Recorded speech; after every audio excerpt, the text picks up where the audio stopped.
Good morning మిత్రమా, మిత్రులందరికీ. So, నిన్న నేను అది క్లాసెస్ ఎక్స్‌ప్లెయిన్ చేస్తానని చెప్పిన దాంట్లో కరెంట్ అఫైర్స్ జీకే రాయలేదు బ్రదర్. కరెంట్ అఫైర్స్ జీకే చెప్పరా అని క్వెషన్స్ మీద క్వెషన్స్ అడుగుతున్నారు మిత్రమా. కరెంట్ అఫైర్స్ అనేది ఖచ్చితంగా ఉంటుంది మిత్రమా. Current affairs GK.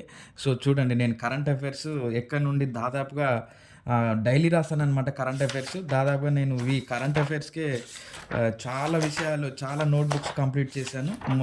ఇవన్నీ కూడా కరెంట్ అఫైర్స్ ఎట్లా వదిలిపెడతాం?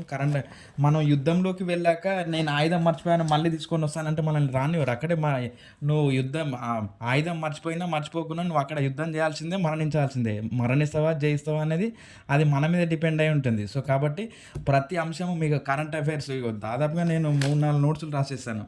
ఇవన్నీ కూడా స్పైరల్సే మళ్ళీ. సో, కాబట్టి కరెంట్ అఫైర్స్ జీకే ఖచ్చితంగా ఉంటుందండి. అందులో ఎటువంటి సందేహం అవసరం లేదు. సో, మీరు నిర్ణయం తీసుకునే దాని మీదనే డిపెండ్ అయి ఉంటుంది.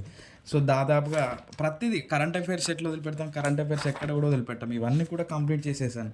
దాదాపుగా 700-800 పేపర్లు రాసేసాను నేను. సో, కరెంట్ అఫైర్స్ ఎక్కడ కూడా మిస్ చేయడం అనేది ఉండదు. సో, నిన్న ఆ క్వెషన్ రేజ్ చేశారు కాబట్టి నేను మీకు ఒకసారి క్లారిటీ ఇద్దామని ఇస్తున్నాను. సో, మిత్రమా, కరెంట్ అఫైర్స్ అనేది ఎక్కడ కూడా మిమ్మల్ని వదిలిపెట్టేదే ఉండదు. సో, కాబట్టి మనం యుద్ధానికి వెళ్తున్నప్పుడు అన్ని ఆయుధాలు తీసుకునే వెళ్ళాలి. తప్ప నేను ఆయుధం మర్చిపోయాను మళ్ళీ తీసుకొని వస్తానంటే మనల్ని రానివ్వరు. సో, కాబట్టి ఆయుధాలన్నీ కూడా పెట్టుకొని వెళ్దాం. సో, కాబట్టి ప్రతిదీ మన దగ్గర ఉంది. కరెంట్ అఫైర్స్ జీకేతో సహా అన్నీ కూడా మరి మీరు నిర్ణయం తీసుకోవడం మీదనే డిపెండ్ అయింది మిత్రమా. మన కాంటాక్ట్ నెంబర్ ఆల్రెడీ నేను వీడియోలో ఇచ్చాను. సో, దాన్ని కాంటాక్ట్ అయ్యి మీ డీటెయిల్స్ నమోదు చేసుకోవడానికి ప్రయత్నం చేయండి. రైట్. సో, చూస్తే ఈరోజు మరి మన టాపిక్ ఏంటి అని అంటే బీఎడ్ సోషల్ మెథడ్లో మొత్తంగా 10 యూనిట్లు ఉన్నాయి మిత్రమా. సో, ఈ 10 యూనిట్లు నేను రోజు ఒక్కొక్కటిగా వివరిస్తూ వెళ్తాను. సో, చూస్తే మరి మన టాపిక్స్ వచ్చేసి మనకు మొత్తంగా 10 యూనిట్లు ఉన్నాయి. ఆ 10 యూనిట్లు మనం బయటికి తీస్తే మొదటి యూనిట్ సాంఘిక శాస్త్రాలు, ఒక సమైక్యత అధ్యయనము, భావనలు, సంబంధితాలు. సెకండ్ యూనిట్ వచ్చేసి సాంఘిక శాస్త్ర అభ్యసన ఉద్దేశాలు, లక్ష్యాలు. థర్డ్ యూనిట్ వచ్చేసి పాఠశాల విద్యా ప్రణాళిక, సాంఘిక శాస్త్రంలో వనరులు. అదేవిధంగా ఫోర్త్ యూనిట్ వచ్చేసి భూగోళ శాస్త్ర బోధన, అభ్యసనము, భూ విస్తీర్ణము, వనరులు, అభివృద్ధి. 5వ యూనిట్ వచ్చేసి అర్థశాస్త్ర స్వభావము, పరిధి. 6వ యూనిట్ వచ్చేసి సాంఘిక శాస్త్ర అభ్యసన ఉపగమాలు, వ్యూహాలు. అదేవిధంగా యూనిట్ 7 వచ్చేసి చరిత్ర బోధన, అభ్యసన. యూనిట్ 8 వచ్చేసి రాజనీతి శాస్త్ర బోధన, అభ్యసన, ప్రజాస్వామ్యము, అభివృద్ధి. 9th యూనిట్ వచ్చేసి సామాజిక వనరులు, సాంఘిక శాస్త్ర ప్రయోగశాల. 10వ యూనిట్ వచ్చేసి సాంఘిక శాస్త్ర అభ్యసన, మూల్యాంకనము, పరికరాలు, సాంకేతికాలు. ఇది మనకు అకాడమిక్ టెక్స్ట్ బుక్ ప్రకారం సిలబస్ మిత్రమా మనకు ఇచ్చినటువంటి యూనిట్లు. సో, నేను ఇందులో మొదటి యూనిట్ కంప్లీట్గా ఇచ్చేస్తాను మిత్రమా. మనం చూస్తే మరి మొదటి యూనిట్ గురించి చూద్దాం. సో, మొదటి యూనిట్ వచ్చేసి సాంఘిక శాస్త్రాలు, ఒక సమైక్యత అధ్యయనము, భావనలు, సంబంధితాలు. సో, మిత్రమా, ఎప్పుడైనా సరే మనం ఒక యూనిట్ను తీసుకున్నప్పుడు నేను మీకు ఎప్పటి నుండో చెప్తున్నటువంటి విషయం అదే. మనం ఏదైనా ఒక లెసన్ చదువుతున్నప్పుడు ఆ లెసన్ ద్వారా మనం ఏం నేర్చుకోవాలి అనేటటువంటి విషయాన్ని మనకు పాఠం ముందు భాగంలోనే ఇస్తాడు. మనకు అకాడమిక్ టెక్స్ట్ బుక్ మామూలుగా స్కూల్ స్థాయి పుస్తకాలైనా సరే, మెథడ్ అయినా సరే, అది ఏదైనా సరే మనం ఏం సాధిస్తాం, ఈ లెసన్ చదవడం వల్ల నీలో ఏం అవగాహన కావాలి అనే విషయాన్ని మనకు ఆ పాఠం ముందు భాగంలోనే ఇస్తాడు. ఫస్ట్ ఏం చేయాలని అంటే ఆ పాఠం చదివిన తర్వాత నీకు అక్కడ ఉన్నటువంటి లక్ష్యం నెరవేరిందా లేదా అనేది నిన్ను నువ్వు క్వశ్చన్ చేసుకోవాలి. ఎప్పుడైతే నిన్ను క్వశ్చన్ చేసుకున్నప్పుడు ఈ లక్ష్యాలన్నీ కూడా నీకు వచ్చాయో అప్పుడు మాత్రమే నీకు ఆ పాఠం అవగాహన అయినట్టు. ఒకరొకరు చెప్తా ఉంటారు, ఈరోజు నేను 2 పుస్తకాలు చదివిన మామ, 3 పుస్తకాలు చదివిన మామ. 3 పుస్తకాలు 2 పుస్తకాలు అబద్ధం. కేవలం 2 పేపర్లే చదవండి. రోజు ఒక 2 పేపర్లే చదవండి. అది ఎలా? దాని చుట్టూ ఉన్నటువంటి రిలేటెడ్ అంశాలన్నీ కూడా అక్కడికి రావాలి. సో, అది అబద్ధం. రోజు 2-3 పుస్తకాలు అనడం మాత్రం అది అబద్ధం. కేవలము 1 పేజీ 2 పేజీలే చదువు. కానీ దాన్ని ఎలా చదువుతావు అంటే క్షుణ్ణంగా, వివరంగా, అసలు ఇంకా అక్కడ నువ్వు ఇంకా ఎదుటి వ్యక్తికి చెప్పితే అర్థం అయ్యే విధంగా నువ్వు చదవాలి. రైట్. సో, చూస్తే మరి ఈ యూనిట్ ద్వారా అంటే సాంఘిక శాస్త్రాలు, ఒక సమైక్యత అధ్యయనము, భావనలు, సంబంధితాల ద్వారా మరి మనం ఈ యూనిట్ చదవడం వల్ల మనలో ఏం అవగాహన కావాలి అని అంటే సాంఘిక శాస్త్రం యొక్క నిర్వచనాలు రావాలి, దాని స్వభావము, సాంఘిక శాస్త్రం యొక్క గుణాలు, అంటే సాంఘిక శాస్త్రం అంటే ఏమిటి, ఎందుకు ప్రవేశపెట్టారు, దాన్ని ఎందుకు చదవాలి, అది ఏం చెప్తా ఉంది పిల్లలకు అనేటటువంటి విషయాన్ని అంతా కూడా ఇక్కడ చదువుతాం. మరి సాంఘిక శాస్త్రం ఇతర సామాన్య శాస్త్రాలతో గల సంబంధాలు, సాంఘిక శాస్త్రానికి ఇతర సామాజిక శాస్త్రాలు మరియు సామాన్య శాస్త్రాలతో ఎలాంటి సంబంధం ఉంది, బాహ్య సంబంధం ఉందా, అంతర్గత సంబంధం ఉందా అనేటటువంటి విషయాన్ని చదువుతాం. అదేవిధంగా సాంఘిక సహజ పర్యావరణ పరిస్థితులలో తన సంక్షేమం గురించి జాగ్రత్తలు తీసుకునేటటువంటి విధానాన్ని పిల్లలకు తెలియజేయాలి. అంటే నువ్వు కాబోయే ఉపాధ్యాయుడిగా పిల్లలకు సమాజంలో అనేక సమస్యలు ఎదురవుతాయి, అదేవిధంగా ప్రకృతిలో కూడా అనేక విపత్తులు వస్తూ ఉంటాయి, వాటన్నిటిని కూడా చాకచక్యంగా ఎలా మనము పరిష్కరించుకుంటూ ముందుకు వెళ్ళాలనేటటువంటి విషయాన్ని నువ్వు ఇక్కడ బోధించాలి. అదేవిధంగా భూమిపైన ఆకాశంలో గల సామాన్య దృగ్విషయాలు పరిశీలించి తగిన నిర్ణయాలు తీసుకోగలగడం. అంటే నువ్వు కాబోయే ఉపాధ్యాయుడిగా ఈ విషయాల మీద అవగాహన ఉండాలి. ఓహో, ఎందుకు సూర్యగ్రహణం ఏర్పడుతుంది, ఎందుకు చంద్రగ్రహణం ఏర్పడుతుంది, సూర్యోదయం ఎప్పుడు, సూర్యాస్తమయం ఎప్పుడు, ఎందుకు గ్రీన్విచ్ కాలమానానికి మన భారతదేశ కాలమానము 5:30 గంటల ముందు ఉంది, మొట్టమొదట ఎక్కడ సూర్యోదయం అవుతుంది, రాసులేంటి, ఋతువులేంటి, అదేవిధంగా ఉత్తరాయణం ఏంటి, దక్షిణాయనం ఏంటి, ఈశాన్య ఋతుపవనాలేంటి, నైరుతి ఋతుపవనాలేంటి. అంటే ఈ మన ప్రకృతిలో నీ చుట్టూ జరిగేటటువంటి సామాన్య విషయాల మీద ఓ కాబోయే ఛాత్రోపాధ్యాయుడా, కాబోయే ఓ ఉపాధ్యాయుడా, నీకు అవగాహన ఉంటేనే పిల్లలకు అవగాహన కలుగుతుంది. కాబట్టి ఈ నీ చుట్టూ జరిగేటటువంటి సామాన్య దృగ్విషయాల మీద నువ్వు ఏం తీసుకోవాలి, నేర్చుకుంటే నువ్వు పిల్లలకు నేర్పించగలుగుతావు. అదేవిధంగా ప్రస్తుత అనుభవాల ఆధారంగా సమస్యల పరిష్కరణకు మార్గాలు వెతకడం. ఇప్పుడున్నటువంటి ఏవైతే నీకు అనుభవాలు కలుగుతున్నాయో ఆ అనుభవాల ఆధారంగా నీ జీవితంలో రాబోయేటటువంటి సమస్యలను నువ్వు ఏ విధంగా పరిష్కరించుకుంటావు అనేటటువంటి విషయాన్ని మనం ఇక్కడ చదువుతాం. అంటే ఈ మొదటి యూనిట్ను చదవడం వలన ఒక ప్రిపేర్ అయ్యేటటువంటి అభ్యర్థికి ఇవన్నీ కూడా నెరవేరాలి. రైట్. సో చూస్తే మనకి ఇందులో మొట్టమొదట సాంఘిక శాస్త్రము సామాన్య శాస్త్రాలకు మధ్య గల భేదాలు ఇచ్చాడు. సాంఘిక శాస్త్రమేమో మనుషుల మధ్య సంబంధాలను గురించి అధ్యయనం చేస్తే, సామాన్య శాస్త్రం మాత్రము మనిషికి మరియు పరిసరాలకు మధ్యన సంబంధాలను అధ్యయనం చేస్తుంది. దీన్ని బేస్ చేసుకొని మనం ముందుకు వెళ్తాం. సాంఘిక శాస్త్రమేమో సమాజంలో ఉన్నటువంటి మనుషుల మధ్య సంబంధాల గురించి అధ్యయనం చేస్తే, సామాన్య శాస్త్రం మాత్రం మనిషికి మరియు పరిసరాలకు మధ్యన సంబంధాన్ని అధ్యయనం చేస్తుందనే విషయాన్ని తీసుకుంటూ దీన్ని బేస్ చేసుకుంటూ ముందుకు వెళ్ళాలి. మరి సాంఘిక శాస్త్రం చూస్తే వేటితోటి సంబంధం కలిగి ఉంది అని అంటే మేజర్గా పౌరశాస్త్రము, తత్వశాస్త్రము, సామాజిక శాస్త్రము, అర్థశాస్త్రము, చరిత్ర, భౌగోళిక శాస్త్రము, పరిసరాల విజ్ఞానము, తర్వాత ఆంథ్రోపాలజీ, మానవుల అధ్యయన శాస్త్రం అనేటటువంటి వాటితోటి సాంఘిక శాస్త్రము దగ్గర సంబంధాన్ని కలిగి ఉంది.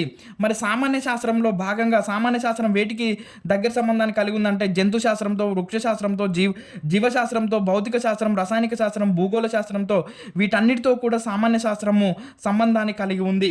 అదేవిధంగా మనకు సెకండ్ సాంఘిక శాస్త్రము సామాజిక శాస్త్రాల మధ్య తేడాలు ఇచ్చాడు. అదేవిధంగా పాఠశాలలో ప్రముఖంగా బోధిస్తున్నటువంటి సాంఘిక శాస్త్రంలో ఉన్నటువంటి అంశాలు ఏంటి అని అంటే మనకు చరిత్ర, భూగోళము, పౌరశాస్త్రము, అర్థశాస్త్రం ఇవి బోధనాంశాలుగా బోధించబడుతున్నాయి సాంఘిక శాస్త్రంలో అంతర్భాగంగా. మరి వివిధ సాంఘిక శాస్త్రాలు చూస్తే సాంఘిక శాస్త్రము వివరణ, మరి ఈ సాంఘిక శాస్త్రాల యొక్క వివరణ మనం చూస్తే ఎప్పుడు సాంఘిక శాస్త్రం అనేది ప్రారంభమైంది, దీన్ని ఎందుకు ప్రవేశపెట్టాలనేటటువంటి విషయాన్ని ఎవరు చెప్పారని మనం గమనిస్తే, సాంఘిక శాస్త్రం మొట్టమొదటగా 1916 సంవత్సరంలో అమెరికా సంయుక్త రాష్ట్రాల పాఠశాల విద్యలో ప్రారంభమైంది. అంటే సాంఘిక శాస్త్రం ప్రవేశపెట్టాలనేటటువంటి ప్రస్తావన మొట్టమొదట 1916 సంవత్సరంలో అమెరికాలో ప్రారంభమైంది. అదేవిధంగా మరి మన దేశంలో ఎప్పుడనంటే 1937లో మనకు గాంధీజీ బేసిక్ విద్యా విధానంలో ఇది మనకు సాంఘిక శాస్త్రం గురించిన చర్చ మొదలైంది. మనకు 1937లో స్వాతంత్రానికి పూర్వంలో 1937లో అబార్ట్ వుడ్ నివేదిక మరియు గాంధీ బేసిక్ విద్యా విధానం అని ఉంటుంది. ఇది మనం ఆల్రెడీ పిఏలో భాగంగా చూసాం. ఆ 1937లో గాంధీజీ ప్రవేశపెట్టినటువంటి బేసిక్ విద్యా విధానంలో ఈ సాంఘిక శాస్త్రం గురించిన ప్రస్తావన ప్రారంభమైంది. అదేవిధంగా మాధ్యమిక విద్యా కమిషన్ మనకు 1952-53 దీన్ని మనం సెకండరీ విద్యా కమిషన్ అని అంటాం.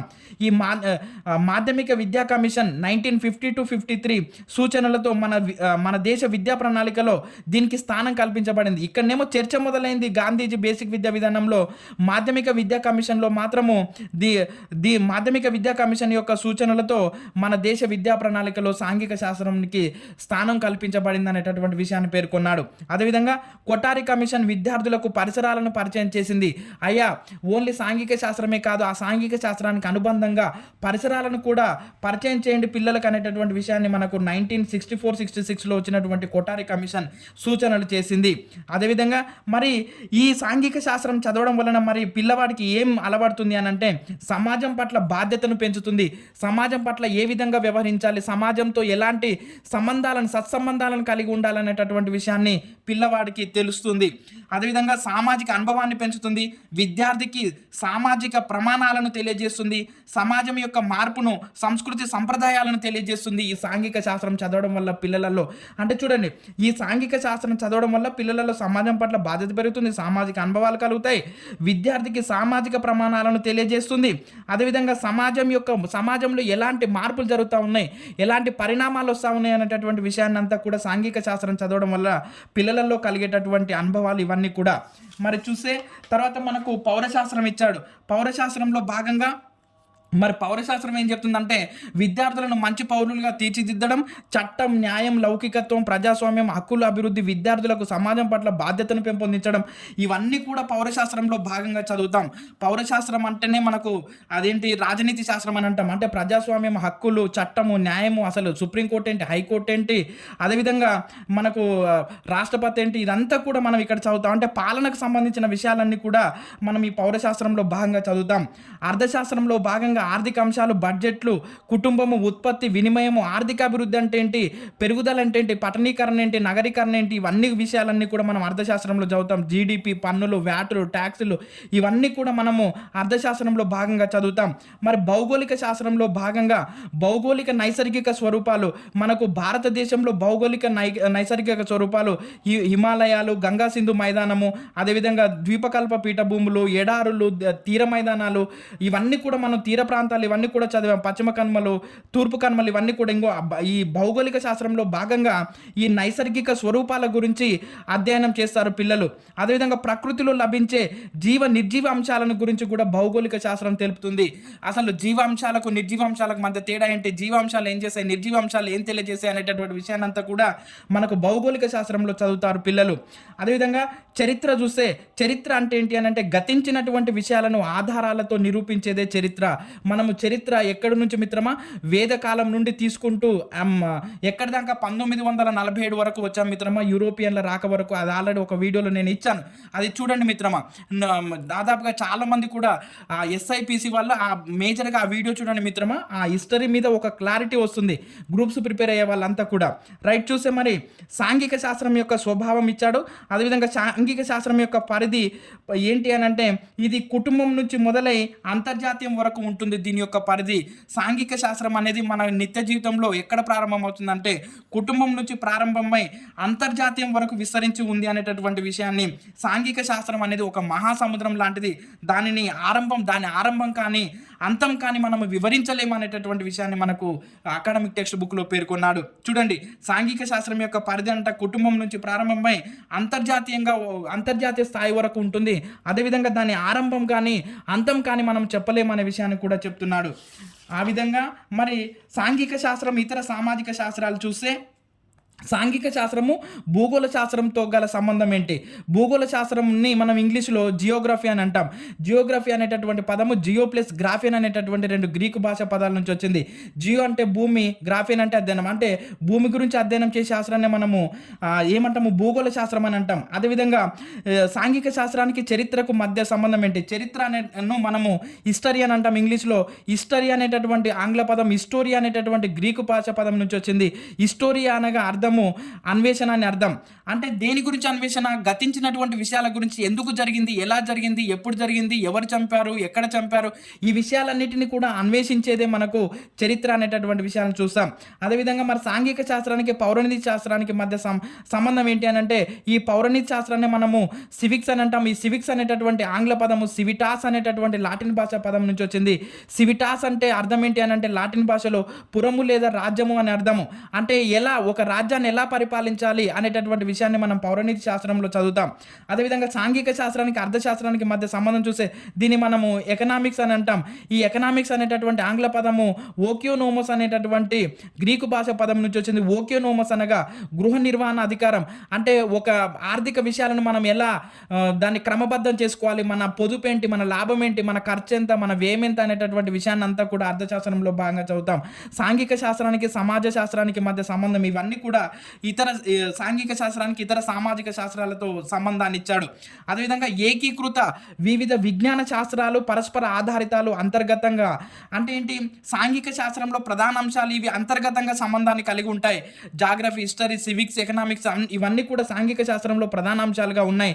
సామాన్య శాస్త్రంలోని భౌతిక, రసాయన, వృక్ష, జంతు శాస్త్రాలతో సహసంబంధాన్ని కలిగి ఉంది మన సాంఘిక శాస్త్రం. అంటే అంతర్గతంగా ఇప్పుడు ఫర్ ఎగ్జాంపుల్ నువ్వు నైరుతి ఋతుపవనాల గురించి వివరించాలి అని అంటే నీకు ఉష్ణము, ఉష్ణోగ్రత, గాలి, పీడనం ఇవన్నీ మనకు ఫిజికల్ సైన్స్ తోటి లింక్ ఉంది అక్కడ.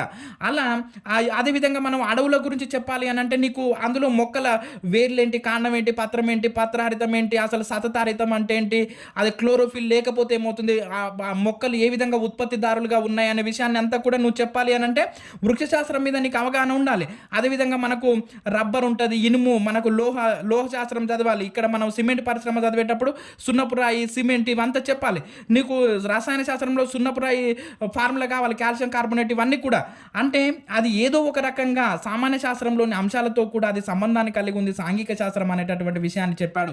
ఇంకొకటి ఏమంటున్నాడంటే మిత్రమా, ఇక్కడ ఏమంటున్నాడంటే అయ్యా ఓ సోషల్ ఉపాధ్యాయుడా, ఓ సాంఘిక శాస్త్ర ఉపాధ్యాయుడా, మీకు కనుక కొంచెము ఈ జంతు శాస్త్రం మీద కానీ వృక్ష శాస్త్రం మీద కానీ కొంచెం అవగాహన తక్కువగా ఉంటే సహోపాధ్యాయులతో కూడా మీ ఆలోచనలు పంచుకొని మీ మధ్యన భేషజాలు లేకుండా విద్యార్థులకు అవగాహన కల్పించడానికి మీరు ముందుకు రండి అనేటటువంటి విషయాన్ని కూడా చెప్పాడు మిత్రమా. అంటే ఉపాధ్యాయులందరూ కూడా కోఆర్డినేషన్గా ముందుకు వెళ్తే విద్యార్థులలో జ్ఞానాన్ని పెంపొందించవచ్చు, అంతే తప్ప మీరు తక్కువ మీరు ఎక్కువ అనేటటువంటి భేషజాలకు వెళ్ళకండి అనేటటువంటి విషయాన్ని కూడా మనకు టెక్స్ట్ బుక్లో క్లియర్ కట్గా ఇచ్చాడు. మరి చూస్తే అంటే మొత్తంగా ఏం చేయాలి, మనందరం కూడా కలిసి విద్యార్థులను భావి భారత పౌరులుగా తీర్చిదిద్దడమే మనందరి ధ్యేయంగా ఉండాలి అనేటటువంటి విషయాన్ని చెప్తూ ఉన్నాడు. ఇది అంటే మెథడ్ చదివితే మనకి ఈ విషయాలన్నీ అర్థమవుతాయి మిత్రమా. మెథడ్ చదవడం వలన ఎంతో నాలెడ్జ్ వస్తుంది. మనకు పుస్తకాన్ని ఎలా చదవాలనేటటువంటి విషయం అంతా కూడా మెథడ్లోనే ఉంటుంది. మెథడ్ అంటే ఒక పద్ధతి, అంటే తెలిసిన వ్యక్తి నుండి తెలియని వ్యక్తికి ఏ విధంగా సమాచారాన్ని చేరవేయాలి మనం. ఓకే, ఇప్పుడు నువ్వు ఒక టీచర్ అయ్యానంటే ఎంతో నాలెడ్జ్ సాధించావు. ఆ నాలెడ్జ్ని పిల్లవాడికి ఉత్తానే బోర్డు మీద రాసి లెక్చర్ మెథడ్ ఇస్తే వానికి అర్థం కాదు. వానికి అర్థమయ్యేటటువంటి విధానంలోకి వెళ్ళి బోధిస్తే అర్థమవుతుంది. ఆ విధంగా నీవు ఒకవేళ కనుక ఇప్పుడు ఇక్కడ రసాయన శాస్త్రం చెప్పాలి అని అంటే అవి రియాక్షన్స్ రావాలి. సో రియాక్షన్స్ రావాలి కాబట్టి అక్కడ మనము ఆ రియాక్షన్స్ తోటి సంబంధం ఉన్నప్పుడు ఆ కెమిస్ట్రీ ఉపాధ్యాయుడి దగ్గరికి వెళ్ళి అడిగి తెలుసుకునే అంత ఓపిక కూడా, సహనం కూడా మీకు ఉండాలి అనేటటువంటి విషయాన్ని మనకి ఇక్కడ చెప్పాడు. అదేవిధంగా ఇంకోటి చూస్తే విద్యార్థుల జిజ్ఞాసను సహజ భావనలతో జతపరచడం. ఉపాధ్యాయుడు అనుసంధానకర్తగా ఉంటూ విద్యార్థులలో ఆసక్తిని ప్రేరేపించాలి, ఆసక్తిని పెంపొందించాలి. అరే బాబు చదువుకుంటే ఇలా బాగుంటుంది, ఇగో మీరు ఇలా ఒక అంబేద్కర్, ఒక మహాత్మా జ్యోతిరావు పూలే, అదేవిధంగా ఒక రాజా రామ్మోహన్ రాయ్, కందుకూరి వీరేశలింగం పంతులు, అదేవిధంగా అట్లా మనము ప్రతి విషయాన్ని ఏపీజే అబ్దుల్ కలాం అలా మనం ఏం చేయాలంటే చదువుకోవడం వల్ల కలిగేటటువంటి ప్రయోజనాల గురించి విద్యార్థులకు చెప్తూ వాళ్ళలో మోటివేషన్ కలిగించాలి, వాళ్ళలో ప్రేరణ కల్పించాలి అనేటటువంటి విషయాన్ని చెప్తా ఉన్నాడు.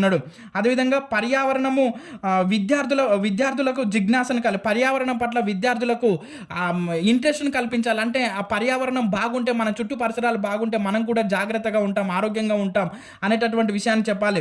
విద్యార్థి సహజాసక్తిని వాతావరణం వంటి దృగ్విషయంతో సంబంధించిన వాతావరణ విస్తరణతో, అంటే ఆ పిల్లవాడికి ఏదైతే ఇష్టం ఉందో, ఏ అంశాలైతే ఇష్టం ఉందో ఆ అంశానికి తగ్గట్టుగానే తన చుట్టూ ఉన్నటువంటి పరిసరాలలో జరిగేటటువంటి దృగ్విషయాలన్నిటిని కూడా ఆ పిల్లవాడికి మనము కల్పించాలి. అంటే ఫర్ ఎగ్జాంపుల్ ఒక ఇంద్రధనస్సు ఎందుకు ఏర్పడుతుంది, ఒక సూర్యగ్రహణం ఎందుకు ఏర్పడుతుంది, గ్రహాలు ఎందుకు తిరుగుతూ ఉన్నాయి, భూమి ఎందుకు తిరుగుతూ ఉంది, భూమి తన అక్షం చుట్టూ ఎన్ని డిగ్రీల కోణంలో తిరుగుతూ ఉంది, అసలు అక్షాంశాలేంటి, రేఖాంశాలేంటి, ఉత్తరాయణం ఏంటి, దక్షిణాయనం ఏంటి, రాసులేంటి, నక్షత్రాలేంటి, తెలుగు సంవత్సరాలేంటి, ఇంగ్లీష్ నెలలేంటి, ఇవన్నీ కూడా విషయాలన్నింటినీ కూడా పిల్లవాడికి మీరు చెప్పండి. ఆ పిల్లవాడిలో తెలుసుకోవాలనేటటువంటి ఇంట్రెస్ట్ని కల్పించండి అనేటటువంటి విషయాన్ని చెప్తా ఉన్నాడు. అదేవిధంగా మరి వాతావరణంలో మనకేముంటాయంటే పొరలు ఉంటాయి అనేటటువంటి విషయాన్ని చెప్పండి అని చెప్తా ఉన్నాడు. ట్రోఫావర్నం, స్ట్రాటోవర్నం, మీసో, థర్మో, ఎగ్జో ఇవన్నీ కూడా వాతావరణంలో మనకు విస్తరించి ఉన్నటువంటి పొరలు ఇవన్నీ కూడా. మరి చూస్తే వాతావరణంలో ఇవే కాకుండా ఉష్ణోగ్రత, పీడనం, పవనాలు, గాలిలోని తేమ, వర్షపాతము, వర్షం ఇవన్నీ కూడా ఉంటాయనేటటువంటి విషయాన్ని మనము పిల్లలకు చెప్పండి. అంటే వాళ్ళ చుట్టూ జరుగుతున్నటువంటి అంశాలను ఆధారంగా చేసుకొని మీరు పాఠ్యాంశాన్ని బోధించండి. వాళ్ళ చుట్టూ ఏమేమైతే జరుగుతున్నాయో వాటిని ఆధారంగా చేసుకుంటూ పాఠ్యాంశాన్ని బోధిస్తే అది ఎఫెక్టివ్గా ఉంటుంది అనేటటువంటి విషయాన్ని మనకు ఇక్కడ చెప్తా ఉన్నాడు అనమాట.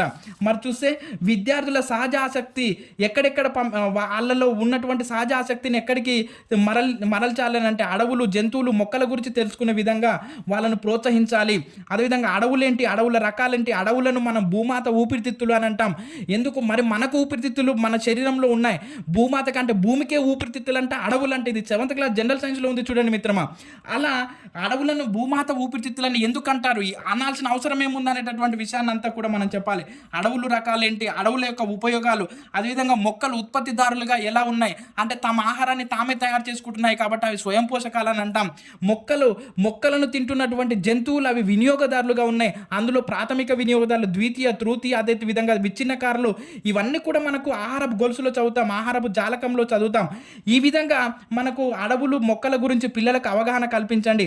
అదేవిధంగా వీటికి వచ్చేటటువంటి అడవులకు వచ్చేటటువంటి ఆపదలను గురించి కూడా, ప్రకృతిలో సంభవించేటటువంటి ఆపదలను కూడా ఏ విధంగా ఎదుర్కోవాలి, విపత్తులను ఏ విధంగా ఎదుర్కోవాలనేటటువంటి విషయాన్ని కూడా పిల్లలకు చెప్పండి అని అంటున్నాడు. వరదలు, కరువులు, మృతిక క్రమక్షయము, అగ్నిపర్వతాలు బద్దలవడం, భూకంపాలు రావడం ఇవన్నీ వచ్చినప్పుడు పిల్లలు ఎలా ఎదుర్కోవాలి, ఆ సమస్యలన్నింటిని కూడా నిత్య జీవితంలో ఎదురు కాబోయేటటువంటి సమస్యలన్నింటిని కూడా పిల్లలు ఏ విధంగా ఎదుర్కోవాలనేటటువంటి విషయాన్ని నువ్వు పిల్లవాడికి చెప్పాలి అనేటటువంటి విషయాన్ని మనకి పాఠ్యాంశం ద్వారా చెప్తా ఉన్నాడు. అదేవిధంగా అంతరిక్ష సంబంధిత అంశాలు కూడా పిల్లలకు నేర్పించండి.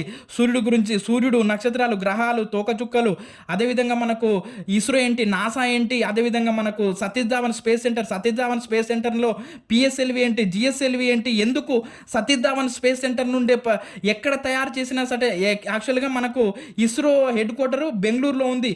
బెంగళూరులో ఉన్నటువంటి ఇస్రో హెడ్ క్వార్టర్ను తీసుకొచ్చి మనకు సతీష్ ధావన్ స్పేస్ సెంటర్లో ఉన్నటువంటి పిఎస్ఎల్వి ద్వారా ఎందుకు దానిని ప్రయోగిస్తూ ఉన్నారు, వ్యోమ నౌకను ఎందుకు ఎస్డిఎస్సి నుంచే ప్రయోగిస్తూ ఉన్నారు అనేటటువంటి విషయాన్ని ఇది మనకు 6th క్లాస్ జనరల్ సైన్స్లో అయస్కాంతాలతో ఆటలు అనే పాఠంలో అక్కడ క్లియర్ కట్గా ఇచ్చాడు చూడండి మిత్రమా. ధృవాల వద్ద భూమి ఆకర్షణ శక్తి, గురుత్వాకర్షణ శక్తి అనేది ఎక్కువగా ఉంటుంది, భూమధ్య రేఖ వద్ద తక్కువగా ఉంటుంది అనేటటువంటి విషయాన్ని మనకి ఇచ్చాడు. దాన్ని ఆధారంగా చేసుకుని మనకు సతీష్ ధావన్ స్పేస్ సెంటర్ని ఏర్పాటు చేశారు. ఒకసారి ఆలోచించండి మిత్రమా, ఏం జరుగుతుంది అనేటటువంటి విషయాన్ని ఆలోచించండి. అంటే రాకెట్ పైకి వెళ్ళాలి అని అంటే గురుత్వాకర్షణ శక్తి తక్కువగా ఉండాలి కాబట్టి రాకెట్లను ప్రయోగించేటప్పుడు సతీష్ ధావన్ స్పేస్ సెంటర్ నుండి ప్రయోగించడానికి ప్రయత్నం చేస్తూ ఉంది భారతదేశము. మీరు అది గమనించండి. అలా అంటే నువ్వేమంటుండు, ఓ ఉపాధ్యాయుడు నువ్వు నాలెడ్జ్ పెంచుకుంటే పిల్లవాడికి అందించగలుగుతావు కాబట్టి ఫస్ట్ నువ్వు నాలెడ్జ్ పెంచుకొని పిల్లలకు అందించడానికి ప్రయత్నం చేయండి అనేటటువంటి విషయాన్ని చెప్తా ఉన్నాడు. అదేవిధంగా ప్రాదేశిక అంశాలు వస్తే అంటే మనకు భూమి ఎలా ఏర్పడింది, భూమిని ఎలా విడదీశారు, ఎన్ని ఖండాలు ఉన్నాయి, ఎన్ని రాష్ట్రాలు ఉన్నాయి, ఎన్ని దేశాలు ఉన్నాయి, యుఎన్ఓ ఏంటి, యుఎన్ఓలో ఎన్ని దేశాలు గుర్తింపు పొందాయి, ఎందుకు కొన్ని గుర్తింపు పొందలేకపోతున్నాయి, కొన్ని శాశ్వత దేశాలు ఏంటి, ఇవన్నీ విషయాలన్నింటినీ కూడా ప్రాదేశిక అంశాలలో భాగంగా బోధించండి అంటున్నాడు. అందులో చూస్తే మరి 7 ఖండాలు, ఆసియా, ఆఫ్రికా, ఉత్తర అమెరికా, దక్షిణ అమెరికా, అంటార్టికా, యూరోప్, ఆస్ట్రేలియా ఇవన్నీ కూడా 7 ఖండాలుగా ఉన్నాయి. అదేవిధంగా సముద్రానికి మధ్య తేడా ఏంటి, మహాసముద్రాలు మనకు 5గా ఇచ్చాడు. పసిఫిక్ మహాసముద్రం, అట్లాంటిక్, హిందూ మహాసముద్రం, ఆర్కిటిక్ మహాసముద్రం, అంటార్కిటిక్ మహాసముద్రం ఇవన్నీ కూడా మనకు మహాసముద్రాలుగా 5 ఇచ్చాడు. అదేవిధంగా కాల సంబంధిత అంశాల మీద కూడా పిల్లలకు అవగాహన కల్పించండి. అక్షాంశాలు, రేఖాంశాలు. అక్షాంశాలు అంటే ఏంటి, భూమికి అడ్డంగా గీయబడినటువంటి ఊహాజనిత రేఖల్ని మనం అక్షాంశాలని, రేఖాంశాలు అంటే భూమికి నిలువుగా గీయబడినటువంటి ఊహాజనిత రేఖల్ని మనం రేఖాంశాలని, రేఖాంశాల ఆధారంగా కాలాన్ని ఎట్లా లెక్క కడతాం, ఒక ప్రాంతం యొక్క ఉనికిని ఏ విధంగా తెలుసుకుంటాం అనేటటువంటి విషయాన్ని కూడా పిల్లలకు నేర్పించండి. చూడండి ఇక్కడ ఎంత మంచిగా చెప్తున్నాడో. ఆ పిల్లవాడి చుట్టూ ఉన్నటువంటి ప్రకృతి విషయాలు చెప్పండి, అదేవిధంగా అంతరిక్ష సంబంధిత అంశాలు బోధించండి, ప్రాదేశిక అంశాలను చెప్పండి, కాల సంబంధిత అంశాలను కూడా ఆ పిల్లలకు బోధించండి. ఇవన్నీ చెప్పడం వల్ల వాడిలో నేర్చుకోవాలనేటటువంటి ఆలోచన పెరుగుతుంది. మేజర్గా మెథడ్ అంతా కూడా పిల్లవాడిని బేస్ చేసుకునే చదవాలండి. తరగతి గది ఉపాధ్యాయుడు ప్లస్ పిల్లవాడు వీళ్ళిద్దరూ మనం ఊహించుకొని చదివితేనే మెథడ్ అర్థమవుతుందండి, లేకపోతే కొంచెం కష్టం అవుతుంది. రైట్. తర్వాత చూసే పర్యావరణం మరియు కాలుష్యము రకాలు. పర్యావరణం అంటే ఏంటి, పర్యావరణం ఎందుకు కాలుష్యం అవుతుంది, అసలు పర్యావరణం అంటే ఏంటి, కాలుష్యం అంటే ఏంటి, కాలుష్యంలో రకాలేంటి అనేటటువంటి విషయాన్ని చెప్పండి అంటున్నాడు. మరి పర్యావరణం అంటే మనిషికి ప్రకృతికి గల సంబంధాన్ని మనము పర్యావరణం అని అంటాము. కాలుష్యం అంటే ఏంటి అని అంటే ఈ ప్రకృతికి హాని కలిగించేటటువంటి ఏదైనా సరే, అది పొగ కావచ్చు, లేకపోతే కార్బన్ డైఆక్సైడ్ కావచ్చు, లేకపోతే ఏదైనా సరే, కాల్చినటువంటి ప్లాస్టిక్ కావచ్చు, వాడిపడేసినటువంటి ప్లాస్టిక్ కావచ్చు, అది ఏదైనా సరే ప్రకృతి యొక్క సహజత్వానికి విఘాతాన్ని, ఆటంకాన్ని కలిగించే దానిని దేనినైనా సరే మనము కాలుష్యకారకం అని అంటాము. మరి ఇందులో మనము కాలుష్యంలో నీటి కాలుష్యము, గాలి కాలుష్యము, నేల కాలుష్యము, ధ్వని కాలుష్యము, రేడియో ధార్మికత, మనం రేడియేషన్ అని అంటాం. రేడియేషన్ వల్ల పిచ్చుకలు మనకు రోబో 2.0 సినిమాలో క్లియర్ కట్గా చూపించాడు. ఇవన్నీ కూడా మనల్ని ఏ విధంగా బాధిస్తూ ఉన్నాయి. నీటి కాలుష్యం జరిగితే ఏమవుతుంది, అదేవిధంగా గాలి కాలుష్యం జరిగితే మనం ఇప్పుడు ఢిల్లీ పరిస్థితి చూస్తూ ఉన్నాం. అదేవిధంగా నేల కాలుష్యం ఏమి అవుతుంది, ధ్వని కాలుష్యం వల్ల ఎంత ఇబ్బంది పడతా ఉన్నాం. ఇప్పుడు ఆ డీజేలకు ఎదురుగా ఉండడం వల్ల మనము ఎంతోమంది చనిపోతూ ఉన్నారు. అంటే హార్ట్ బీట్ పెరిగిపోతూ ఉంది ఆ డీజేలకు. అంటే మన చెవి వినదగినటువంటి 60 డెసిబుల్స్ కంటే ఎక్కువగా వింటే ఏమవుతుందనంటే ఆటోమేటిక్గా మనలో ఉన్నటువంటి బీపీ ప్రెషర్ ఎక్కువైపోయి చనిపోతున్నటువంటి విషయాలు కూడా మనం చూస్తున్నాం. ఈ విషయాలన్నిటి మీద కూడా పిల్లలకు అవగాహన కల్పించండి ఓ సోషల్ ఉపాధ్యాయుడు, ఓ సాంఘిక శాస్త్ర ఉపాధ్యాయుడా, అది నీ బాధ్యత అనేటటువంటి విషయాన్ని మనకు చెప్తా ఉన్నాడు. అదేవిధంగా మరి గ్రీన్ హౌస్ ఎఫెక్ట్ అంటే చూడండి మిత్రమా, దీని గురించి మొట్టమొదటగా ఫ్రెంచి శాస్త్రజ్ఞుడు అయినటువంటి జీన్ బ్యాప్టిస్ట్ ఫోరియర్ 1827వ సంవత్సరంలో దీని గురించి చెప్పాడు, గ్రీన్ హౌస్ ఎఫెక్ట్. దీన్నే మనము హరిత గృహ ప్రభావం అని అంటాం. యాక్చువల్గా గ్రీన్ హౌస్ ఎఫెక్ట్ అనేది ఉండాలి మిత్రమా. గ్రీన్ హౌస్ ఎఫెక్ట్ అనేది మనకు అవసరం. భూమికి హరిత గృహ ప్రభావం అనేది, గ్రీన్ హౌస్ ఎఫెక్ట్ అనేది అవసరం కూడా. అయితే ఏమైంది అని అంటే ఈ భూమి ఏం చేస్తుంది అని అంటే ఈ భూమి మీద కార్బన్ డైఆక్సైడ్ అనేది ఎక్కువ మొత్తంలో విడుదల అవుతుంది. ఇది ఒక్కటి గుర్తుపెట్టుకోండి మిత్రమా. కార్బన్ డైఆక్సైడ్ కానీ మిగిలిన వాయువులు కానీ ఎక్కువ మొత్తంలో విడుదల ఏం చేస్తుంది అంటే, యాక్చువల్గా మనకి ఇక్కడ సూర్యుడి నుండి సూర్యకిరణాలు వస్తే, సూర్యకిరణాలు వచ్చిన తర్వాత ఏమవుతుంది అని అంటే భూమి వేడెక్కుతుంది. ఈ భూమి అంతా కూడా వేడెక్కుతుంది. వేడెక్కిన తర్వాత ఆ వేడెక్కినటువంటి గాలి ఏం చేయాలని అంటే పైకి వెళ్ళాలి. వేడెక్కినటువంటి గాలి ఎప్పుడైనా సరే అది తేలికైపోయి పైకి వెళ్తూ ఉంటుందన్నమాట. ఇలా పైకి వెళ్తున్నటువంటి గాలిని ఈ వాతావరణంలో ఉన్నటువంటి కార్బన్ డైఆక్సైడ్ కానీ, పొగ, ఇవన్నీ దుమ్ము ధూళి ఇవన్నీ ఏం చేస్తున్నాయి అంటే ఈ పైకి వెళ్తున్నటువంటి వేడి గాలిని ఏం చేస్తున్నాయి అంటే పైకి వెళ్లకుండా పట్టి ఉంచుతున్నాయి దీని చుట్టూ ఇలాగే. అంటే ఈ వేడెక్కినటువంటి గాలి పైకి వెళ్లకుండా అలాగే పట్టి ఉంచడం వలన మనకేమవుతుందని అంటే భూమి వేడెక్కడం కంటే కూడా ఎక్కువగా వేడెక్కుతుంది. దీన్నే మనము గ్లోబల్ వార్మింగ్ అని అంటాము, భూమి వేడెక్కడం అని అంటాం.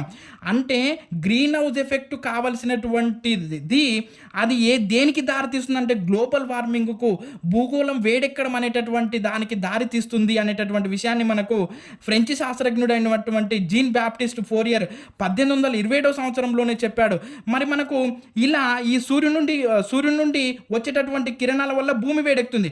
భూమి వేడెక్కిన తర్వాత వేడెక్కినటువంటి గాలి పైకి వెళ్ళాలి. యాక్చువల్గా మొత్తంగా కూడా పైకి వెళ్ళి మళ్ళీ ఇలా రొటేషన్ జరుగుతూనే ఉంటుంది. కానీ ఈ చుట్టూ ఆవరించి ఉన్నటువంటి కార్బన్ డైఆక్సైడ్ ఏం చేస్తుందనంటే ఈ వేడెక్కిన గాలి పైకి పోకుండా దాన్ని పట్టి ఉంచడం వలన ఇక్కడ ఉన్నటువంటి మనకు హిమాలయ పర్వతాలు కానీ, సముద్రాలు కానీ, ఇవన్నీ హిమాలయ పర్వతాలు కరిగి ఏమవుతుందనంటే ఆ మంచు మొత్తం కూడా కరిగి నీట్గా మారి మనకు సముద్ర మట్టాలు పెరుగుతూ ఉన్నాయి. మనం చూసాం 10th class social Indira point అనేది మనకు అది సునామీల వలన మునిగిపోయింది అనేటటువంటి విషయాన్ని కూడా చూసాము. భారతదేశానికి చిట్ట చివరి దక్షిణ పాయింట్ అయినటువంటి ఇందిరా పాయింట్ కూడా సునామీలో సముద్రంలో మునిగిపోయింది అనేటటువంటి విషయాన్ని చూసాం. ఎందుకు అని అంటే ఈ గ్లోబల్ వార్మింగ్, మనకు గ్లోబల్ వార్మింగ్ని తగ్గించడం కోసమే 1989లో మాంట్రియల్ ప్రోటోకాల్, అదేవిధంగా 2016లో కిగాలి ఒప్పందం, ఇవన్నీ కూడా గ్లోబల్ వార్మింగ్ని తగ్గించడానికే జరుగుతూ ఉన్నాయి. ఓ ఉపాధ్యాయుడు, ఇవన్నిటి మీద నీకు అవగాహన ఉండాలి. వీటన్నిటి మీద ఎప్పుడైతే నీకు అవగాహన ఉంటుందో అప్పుడు మాత్రమే పిల్లలకు అవగాహన చేయగలుగుతావు. కాబట్టి ప్రతి విషయాన్ని నువ్వు నేర్చుకోవడానికి ప్రయత్నం చేయాలనేటటువంటి విషయాన్ని చెప్తా ఉన్నాడు. మరి చూస్తే అదేవిధంగా సాంఘిక శాస్త్రంలో సాంఘిక ఆర్థిక విషయాల ప్రాముఖ్యత చూస్తే ఇందులో మనము సునామీ, ఆర్థిక వ్యవస్థ, పేదరికము, నిరుద్యోగము, ద్రవ్యోల్బణం అనేటటువంటి విషయాలను చూస్తాం. సమకాలీన సమాజంలో భారతదేశం ఎదుర్కొంటున్నటువంటి తక్షణ సవాళ్ళేంటి, అసలు ఇప్పుడు భారతదేశానికి ఎదురవుతున్నటువంటి బాగా కుంగదీస్తున్నటువంటి విషయాలేంటి, భారతదేశం ముందున్నటువంటి తక్షణ సవాళ్ళేంటి, సమస్యలు ఏంటి అని మనం చూస్తే నిరక్షరాస్యత, ప్రాంతీయతత్వము, మతతత్వము, కులతత్వము, అంటరానితనము, అస్పృశ్యత, వ్యక్తుల చట్టాలు, సమాజ వ్యతిరేక కార్యకలాపాలు, స్త్రీల పట్ల వివక్షత, బాలల హక్కులు, వెట్టి చాకిరి, పేదరికము, జనాభా సమస్య, అధిక జనాభా సమస్యలు, ఇవన్నీ కూడా అంటే బాలల హక్కులు అంటే ఏంటంటే మిత్రమా, బాలలకు ఇవ్వాల్సినటువంటి హక్కులు కల్పించకుండా వారి చేత పని చేయించడం, అదేవిధంగా వాళ్ళను పరిశ్రమలలో ఉపయోగించుకోవడం, ఇవన్నీ కూడా బాలల హక్కులు హరించబడుతున్నాయి అనేటటువంటి విషయాన్ని మనకి ఇచ్చాడు. మరి అధిక జనాభా సమస్యలు చూస్తే అల్పజీవన ప్రమాణం, ఆహార సమస్య తలెత్తుతుంది. అదేవిధంగా ఇంకోటి చూస్తే మనము శక్తి సమస్యలు వస్తాయి, నీటి కొరత ఏర్పడుతుంది, ఆర్థిక సమస్యలు, అదుపు తప్పిన నగరీకరణ, మురికివాడల పెంపకం, పేదరిక పెరుగుదల, అదేవిధంగా పేదరికం, ఇవన్నీ కూడా అధిక జనాభా వలన కలిగేటటువంటి సమస్యలుగా మనకి ఇచ్చాడు. సో చూస్తే మరి మనకు సాంఘిక శాస్త్రంలో మేధావుల ఆవిష్కరణలు, సేవలు ఇచ్చాడు మిత్రమా. అందులో భాగంగా మనకు క్రిస్టోఫర్ కొలంబస్, అదేవిధంగా ఒక 5 గురించి ఇచ్చాడు మిత్రమా. దాదాపుగా ఒక 6 గురించి ఇచ్చాడు. Christopher Columbus, Max Weber, Karl Marx, కౌటిల్యుడు, అమర్త్య సేన్, మదర్ తెరిసా అనేటటువంటి విషయాలు. క్రిస్టోఫర్ కొలంబస్, అదేవిధంగా మార్క్స్ వెబర్, కార్ల్ మార్క్స్, కౌటిల్యుడు, అమర్త్య సేన్, మదర్ తెరిసా గురించి ఇచ్చాడు మిత్రమా. ఈరోజు నేను క్రిస్టోఫర్ కొలంబస్ వివరిస్తాను. రోజు ఒక వ్యక్తిని అలా ఇస్తే మీకు ఈ చాప్టర్ అంతా కంప్లీట్ అయిపోతుంది. సో చూస్తే మరి క్రిస్టోఫర్ కొలంబస్ గురించి చూస్తే ఈయన ఇటలీ దేశానికి చెందినటువంటి నావికుడు. ఈయన జననం వచ్చేసి 1451 సంవత్సరంలో ఇటలీలోని జెనీవాలో జన్మించాడు. మరి ఈయన జన్మించినటువంటి సమయంలో యూరప్ అంటే ఇటలీ అనేది మనకు యూరప్ ఖండ దేశము. మరి అప్పుడు ఈయన ఇటలీలో జన్మించినప్పుడు యూరప్లో ఏం జరుగుతుందంట అంటే అనేక పరిశోధనలు జరుగుతూ ఉన్నాయి. అక్కడ సాంస్కృతిక పునరుజ్జీవన కాలం నడుస్తూ ఉంది. సాంస్కృతిక పునరుజ్జీవనం అంటే ఏంటంటే మిత్రమా, పాత సంస్కృతి సంప్రదాయాలు పోయి కొత్త సంస్కృతి సంప్రదాయాలు రావడాన్ని మనము సాంస్కృతిక పునరుజ్జీవన కాలం అని అంటాం. అలా ఆ యూరప్లో సాంస్కృతిక పునరుజ్జీవన కాలం నడుస్తూ ఉంది. కొత్త ప్రపంచ మ్యాపులు తయారు చేస్తూ ఉన్నారు. ఓడలు తయారు చేసి కొత్త ఖండాలకు అనుకోవడానికి ప్రయత్నాలు జరుగుతూ ఉన్నాయి. అంటే ఈయన జన్మించినటువంటి సమయంలో ఇలాంటి ప్రయత్నాలన్నీ కూడా జరుగుతూ ఉన్నాయి. ఈ ప్రయత్నాలన్నీ కూడా ఈ పరిస్థితులన్నీ కూడా అతడు నావికుడు కావడానికి సహాయపడ్డాయి అనే విషయాన్ని మనకు చెప్తా ఉన్నాడు మిత్రమా ఇండైరెక్ట్గా. రైట్. చూస్తే మరి అతను సముద్రయానం 16వ సంవత్సరంలోనే మెడిటరేనియన్ సముద్రం మరియు ఏజియన్ సముద్రం మీద అనేక సార్లు వ్యాపార ప్రయాణాలు చేశాడు. ఎవరు? మన క్రిస్టోఫర్ కొలంబస్. ఎక్కడెక్కడ తన 16వ సంవత్సరంలోనే మెడిటరేనియన్ సముద్రము మరియు ఏజియన్ సముద్రాల మీద అనేక వ్యాపార సంబంధమైనటువంటి సముద్ర ప్రయాణాలు చేశాడు. ఈ ప్రయాణంలో భాగంగా కియోస్ ప్రయాణము అతన్ని ఆసియాకు దగ్గరగా రావడానికి తోడ్పడింది. కియోసే నేటి గ్రీసు. ఈ గ్రీసు ప్రయాణమే అతడు ఆసియాకు దగ్గరగా రావడానికి కారణమైంది. అదేవిధంగా 1492 సంవత్సరంలో క్రిస్టోఫర్ కొలంబస్ భారతదేశానికి సముద్ర మార్గం కనుక్కోబోయి అమెరికా దీవుల్ని కనుగొన్నాడు. అమెరికాకు వెళ్ళి నేను భారత్ చేరుకున్నానని ప్రకటించాడు. ఎలా అంటే ఒక్కసారి చూడండి మిత్రమా, ఇతను ఇక్కడ బయలుదేరినటువంటి ఇక్కడ మనకు ఇక్కడ నుంచి స్పెయిన్ నుంచి ఇక్కడ ఏ దేశం నుండి దాదాపు ఇక్కడ మనకు 1492 సంవత్సరంలో భారతదేశం కనుక్కోబోయి ఈయన స్పెయిన్ నుంచి బయలుదేరుతాడు. స్పెయిన్ నుంచి బయలుదేరి ఈయన ఏం చేస్తాడు అని అంటే భారతదేశానికి రావడం పోయి ఈయన ఎక్కడికి వెళ్తాడనంటే ఇక్కడ అమెరికా దీవులకు వెళ్ళి నేను భారతదేశాన్ని కనుగొన్నానని ఉత్సాహంగా ప్రకటిస్తాడు. ఎవరు? Christopher Columbus. ఆయన దక్షిణ అమెరికా ఖండాన్ని కనుగొంటాడు. చూస్తే మరి అయినా ఆ కొత్త ఖండం నేను ఆ తర్వాత భారతదేశం కనుగొన్నానని ప్రకటించినటువంటి క్రిస్టోఫర్ కొలంబస్ కొంత సమయం తర్వాత ఏం చేశాడంటే ఇది భారతదేశం కాదు, ఇది నేను కనుగొన్నది కొత్త ఖండం అని గ్రహించి అక్కడ ఉన్నటువంటి స్థానిక గిరిజనులకు రెడ్ ఇండియన్లు అని, ఆ దీవులకు పశ్చిమ ఇండియా దీవులని పేరు పెట్టాడు. మరి చూస్తే మనకు అమెరికా ఖండాన్ని కనుగొన్న క్రిస్టోఫర్ కొలంబస్ పేరు మీదుగా కొలంబియా అనే పేరు కూడా కొద్ది రోజులు దానికి పెట్టారు. ఆ ఖండానికి కొలంబియా అనే ఖండం కూడా అని పేరు పెట్టారు. కొంతకాలం అది పరిగణలో ఉందంట.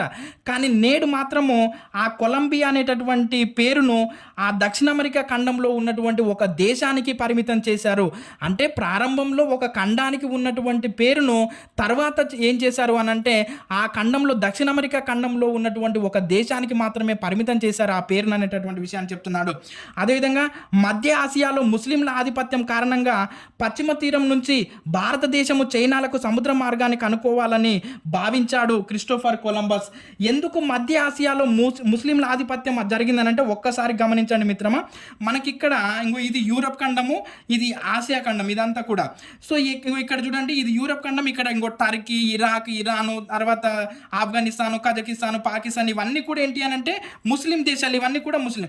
అసలు ఇక్కడ ఉన్నటువంటి ఈ క్రైస్తవులకు ఈ ముస్లిం వీళ్ళ మధ్య సంబంధాలు బాగున్నప్పుడు ఏం చేసేవాళ్ళనంటే ఈ యూరప్ ఖండ వాసులంతా కూడా నడుచుకుంటూ ఇక్కడ భూమార్గం గుండా ఇక్కడ ఉన్నటువంటి ఆసియా ఖండంలో ఉన్నటువంటి దేశాలతో, చైనా, ఇండియా, వీటన్నిటి, శ్రీలంక దేశాలతో వ్యాపారాలు చేసేవారు. వీళ్ళిద్దరి మధ్య ఎవరెవరి మధ్య అంటే ఐరోపా వాసులు ఇక్కడ ఆసియా ఖండంలో ఉన్నటువంటి దేశాలకు రావాలంటే ఇక్కడ ముస్లిం దేశాలను దాటుకుంటూ రావాలి. వీళ్ళ మధ్యన మనకు ముస్లింలకు మరియు క్రైస్తవులకు మధ్య జరిగినటువంటి యుద్ధాలను మనం క్రూసేడుల యుద్ధాలు అని అంటాం. క్రూసేడుల యుద్ధాలు అని అంటాం. ఆ క్రూసేడుల యుద్ధాలు ఎప్పుడైతే ప్రారంభమైనాయో, అరే నాయన మీరు మా దేశం మీదంగా పోవాల్సిన అవసరం లేదు, మీరు వేరే మార్గాన్ని చూసుకోండి అని ఈ ముస్లిం దేశాలు ఏం చేశాయనంటే ఈ ఐరోపా వాసులను ఈడంగా రాకుండా క్లోజ్ చేశాయి, అంటే భూమార్గాన్ని ఆఫ్ చేశాయి.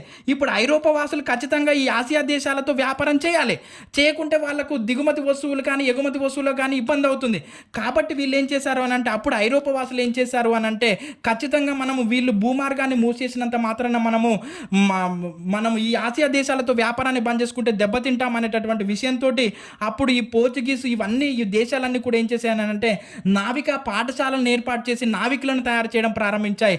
అందులో భాగంగానే క్రిస్టోఫర్ కొలంబస్ 1492 సంవత్సరంలో నేను భారతదేశానికి, చైనా దేశానికి నేను సముద్ర మార్గాన్ని కనుక్కుంటానని వెళ్ళినటువంటి క్రిస్టోఫర్ కొలంబస్ ఇక్కడ దక్షిణ అమెరికా ఖండానికి వెళ్ళిపోయాడు.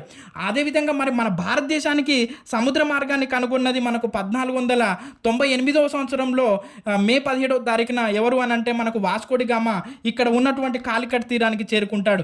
ఈ విధంగా అంటే ముస్లింలకు మరియు క్రైస్తవులకు మధ్యన జరిగినటువంటి యుద్ధాలే ఈ సముద్ర మార్గాలు కనుక్కోవడానికి కారణమయ్యాయి అనేటటువంటి విషయాన్ని మీరు గమనించాలి మిత్రమా. అంటే ఇక్కడ ఐరోపా వాసులకు ఈ ఐరోపా వాసులు ఇక్కడ వ్యాపారం, ఆసియా దేశాలతో వ్యాపారం చేయాలంటే ఖచ్చితంగా ఈ ముస్లిం దేశాల గుండా ఇక్కడికి రావాలి. వీళ్ళు ఏం చేశారు, ఇక్కడ యుద్ధాలు జరిగినప్పుడు మీరు మా దేశాల మీద ఎట్టేటపోతారో రండి బిడ్డ అని అన్నప్పుడు రైట్ ఈ ఐరోపా వాసులు సముద్ర మార్గాన్ని కనుక్కోవడం ప్రారంభించి సక్సెస్ అయ్యారు. ఆ విధంగా వీళ్ళు సముద్ర మార్గాన్ని కనుక్కోవడానికి మార్గాలు వెతకాల్సి వచ్చిందనేటటువంటి విషయాన్ని చూడండి. ఇంకో ఇక్కడ ఇచ్చాను చూడండి. అసలు సముద్ర మార్గాలు కనుక్కోవాల్సిన అవసరం ఎందుకు వచ్చిందనంటే క్రీస్తు శకం 1453 సంవత్సరంలో టర్కీ రాజు అయినటువంటి రెండవ మహమ్మద్ మరియు బైజంటైన్ చక్రవర్తి అయినటువంటి కానిస్టాన్కు మధ్య యుద్ధాలు జరిగాయి. ఇక్కడ రెండవ మహమ్మద్కు ముస్లిం సైన్యాలు సహకరించాయి. అదేవిధంగా బైజంటైన్ చక్రవర్తికి క్రైస్తవ సైన్యాలు, ఈ రెండింటి మధ్య యుద్ధాలు జరగడం వలన ఇక్కడ ఈ క్రైస్తవ సైన్యాలు ఓటమి పాలయ్యాయి. మీరు మా దేశం గుండా పోతారు, మా మీదనే యుద్ధాలు చేసి మమ్మల్ని ఇబ్బంది పెడతారా అని చెప్పేసి ఆ భూమార్గాన్ని క్లోజ్ చేయడంతో దీంతో యూరప్ దేశాలకు, తూర్పు దేశాలతో భూమార్గాన్ని మూసేశాయి ముస్లిం దేశాలు. భూమార్గానికి బదులుగా సముద్ర మార్గాన్ని కనుక్కోవడానికి యూరప్ పాలకులు ప్రోత్సహించారు.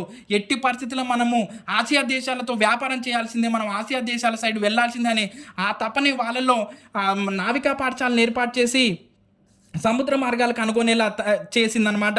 రైట్, చూస్తే మరి అదేవిధంగా మరి ఇప్పుడు మనకు క్రిస్టోఫర్ కొలంబస్ గురించి ఇంకా కొంచెం సమాచారం చూస్తే స్పెయిన్ దేశపు రాణి అయినటువంటి ఈసాబెల్లా అంగీకారం పొందినటువంటి క్రిస్టోఫర్ కొలంబస్ 1492 ఆగస్టులో ప్రయాణం ప్రారంభించి 36 రోజుల తర్వాత ఇది బెహమాస్ అనే ద్వీపాన్ని చేరుకున్నాడు. ఇక్కడి నుంచి క్యూబా హిస్పోలియా అనే ప్రాంతాన్ని చేరాడు. ఇక్కడ ప్రజలతో విల్లాడీలా నావిడాడ్ అనేటటువంటి ఒప్పందం కుదుర్చుకొని ఆసియా దేశానికి చేరుకున్నాడు క్రిస్టోఫర్ కొలంబస్. ఈ విధంగా మనకు క్రిస్టోఫర్ కొలంబస్ గురించి ఇచ్చాడు మిత్రమా. మనం ఇంకా ఇందులో Max Weber, Karl Marx and కౌటిల్యుడు, అమర్త్య సేన్, మదర్ తెరిసా వీళ్ళ గురించి చదివితే మనకు ఫస్ట్ యూనిట్ మొత్తంగా క్లోజ్ అయిపోయినట్టు మిత్రమా. మీకు అకాడమిక్ టెక్స్ట్ బుక్ ఓపెన్ చేసి చూసుకోండి మిత్రమా. అక్కడ ఎక్కడ కూడా చిన్న లైన్ మిస్ కాదు, చిన్న విషయం మిస్ కాదు. సో మనం ఏం చేయాలి అని అంటే దాని వెనకాల ఉన్నటువంటి కోణాన్ని అర్థం చేసుకుంటూ చదవడానికి ప్రయత్నం చేయండి మిత్రమా. అప్పుడు మాత్రమే మనకు సబ్జెక్ట్ గుర్తుంటుంది. ఎప్పుడైనా సరే ఒక మూసా ధోరణిలోకి వెళ్ళకండి, అవగాహన పూరితంగా సబ్జెక్ట్ చదవడానికి ప్రయత్నించండి. ఏదైనా అది మ్యాథ్సా, సైన్సా, సోషలా, తెలుగా, పాలిటా, ఏదైనా సరే అది అవగాహన పూరితంగా చదవడానికి ప్రయత్నం చేయండి మిత్రమా. ఇంకొక క్లారిటీ ఇస్తున్నాను, ఒక చిన్న మాట మిత్రమా. మన ఏపీ మిత్రులు ఏమంటున్నారంటే బ్రదర్ మీరు తెలంగాణకే చెప్తా ఉన్నారు. కాదు మిత్రమా, ఇదంతా కూడా అందరికి రిలేటెడ్గా ఉన్న అంశమే. ఇంకొక చిన్న రిక్వెస్ట్ ఏంటి అని అంటే ఎవరైనా అందుబాటులో మీకు టెక్స్ట్ బుక్స్ కనుక ఉంటే నాకు పంపించండి మిత్రం, నేను అమౌంట్ అమౌంట్ పే చేశాను. మీకు ఏపీ పుస్తకాలు కూడా నేను ఇలానే నోట్స్ రాసి ఎక్స్ప్లెయిన్ చేశాను మిత్రమా. సో కాబట్టి ఎవరైనా ముందుకు వచ్చి నా కాంటాక్ట్ నెంబర్ 8919435363 ఆ కాంటాక్ట్ నెంబర్ కాల్ చేసి బుక్స్ పంపిస్తాను బ్రదర్ అని అంటే నేను ఖచ్చితంగా అమౌంట్ పే చేస్తాను. ఆ బుక్స్ పంపిస్తే నేను మీకు క్లాసులు చెప్పడానికి కూడా ఏమి ఇబ్బంది లేదు మిత్రమా. సో ఇప్పుడు నేను రిలేటెడ్గా ఉన్న అంశాలే చెప్తున్నాను. మీకు ఇంకా ఒకరోజు వీళ్ళకి చెప్పినా ఒకరోజు మీకు చెప్తాను. కాబట్టి మీరు ఆ ప్రయత్నం చేస్తారని భావిస్తూ మీ మిత్రుడు శివ. ఖచ్చితంగా మన వీడియోను లైక్ చేయండి, షేర్ చేయండి మిత్రమా, మర్చిపోకుండా.